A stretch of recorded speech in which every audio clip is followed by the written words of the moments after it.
Bom, pessoal, dando sequência à nossa série 40 reflexões, eu estou trazendo hoje a seguinte reflexão: qual a possível maior causa do sofrimento humano?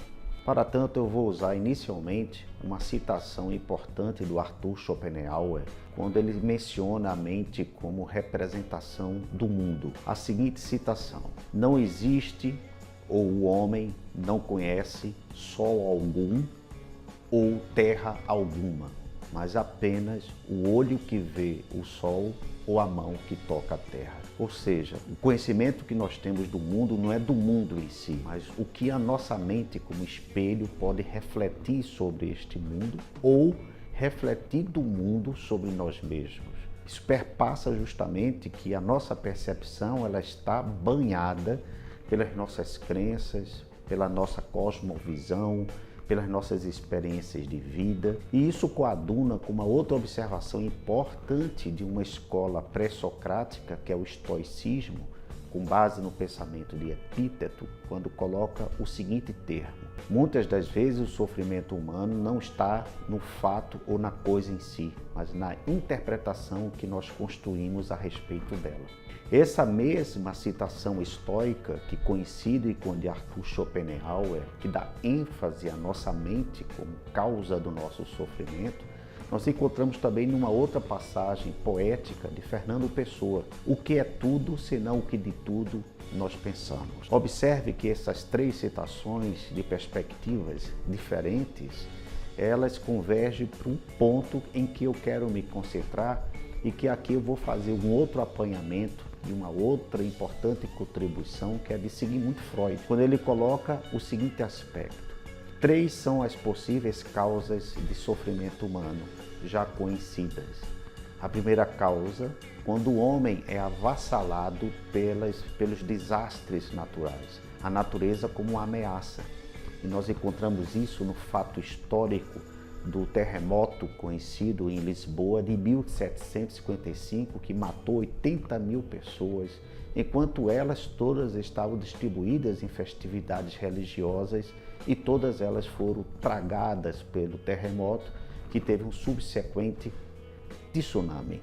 Então nós sofremos ameaças também da natureza e isso constitui grande fonte de sofrimento. Existe também o que Freud chamou, baseando-se na experiência de Thomas Hobbes, na sua famosa obra O Leviatã, O Homem é Lobo do Homem, em que ele considera que a segunda maior causa do sofrimento humano partiria também do aspecto das relações humanas. A própria experiência do amor, que sempre ou quase sempre está em paralelo com a experiência da dor, quando nós sofremos por amor, seria essa grande causa também de sofrimento humano, que competiria com um outro sofrimento que estaria no campo da perda da nossa vitalidade dentro do processo de envelhecimento, concomitantemente às nossas doenças de natureza biológica. Então nós teríamos a segunda causa nesse grupo, doenças biológicas e a relação social entre os homens. E poderíamos representar isto em um outro fato histórico. Em Auschwitz, o famoso campo de concentração, que era uma verdadeira carnificina aos judeus, e podemos fazer essa representação desse fato histórico em Auschwitz como sendo justamente a representação do homem como lobo do homem. Teríamos então Lisboa, teríamos Auschwitz, um representando o desastre natural, o outro representando as relações sociais. Mas por fim, no seu famoso tratado Mal-Estar da Civilização, Freud deixa de modo subliminar a ideia da grande causa do sofrimento humano, que não anula os outros aqui citados, mas que seria, em verdade, o ponto convergente com o pensamento de Schopenhauer, o pensamento de Fernando Pessoa e o pensamento, sobretudo, do estoicismo, a mente como causa do nosso sofrimento. É quando ele elabora a sua teoria da pulsão de morte, que está inscrita no nosso inconsciente. E aí ele coloca que justamente mais do que o homem ser lobo do homem, mais do que o homem estar susceptível aos desastres naturais como causas de sofrimento e das relações que partem justamente do homem com seu próprio corpo via adoecimento, que são as perdas biológicas, a grande causa do sofrimento humano estaria justamente no inconsciente da pessoa. Ou seja, o homem como lobo dele próprio. Então, se nós temos a representação de fatos históricos como o terremoto de Lisboa, se nós temos o campo de Auschwitz, podemos encontrar essas mesmas alegorias no inconsciente do homem, que padece de terremotos, que são suas forças irracionais, que programam nossos desejos, que inundam nossos comportamentos, muitas vezes contra a nossa própria vontade. O nosso Auschwitz interno, em que nós realizamos verdadeira guerra entre seres humanos, na minha relação interpessoal com o outro, seja numa posição sádica, numa posição masoquística, mas no final das contas, a guerra que existe em mim.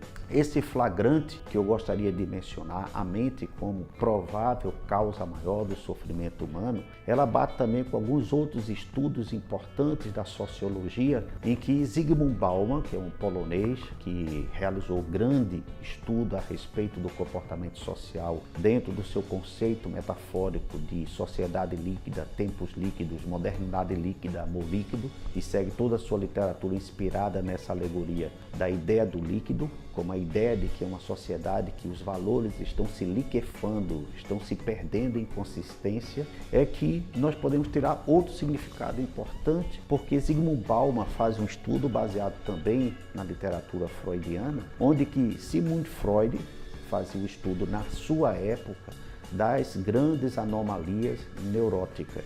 A neurose como uma doença derivada da repressão cultural sobre os impulsos sexuais ou as forças pulsionais. Daí vieram várias patologias, as quais Freud se debruça em estudá-las, traçando toda a sua nosologia, todo o seu quadro patológico das neuroses.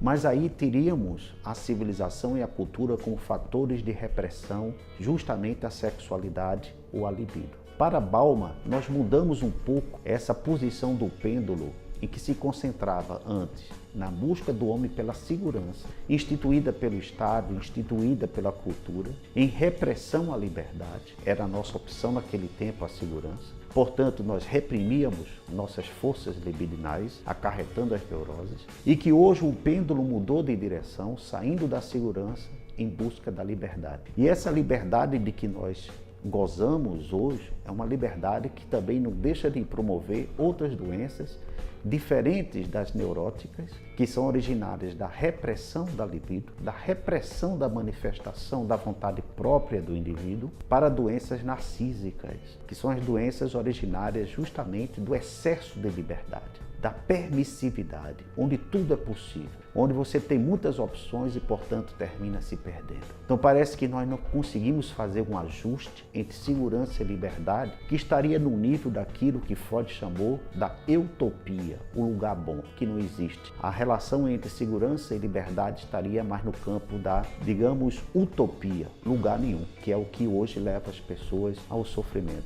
Uma desilusão que não existe esse lugar bom, conciliatório, plenamente conciliatório entre justamente segurança e liberdade. Bom, pessoal, então na segunda parte deste vídeo nós faremos os respectivos aprofundamentos.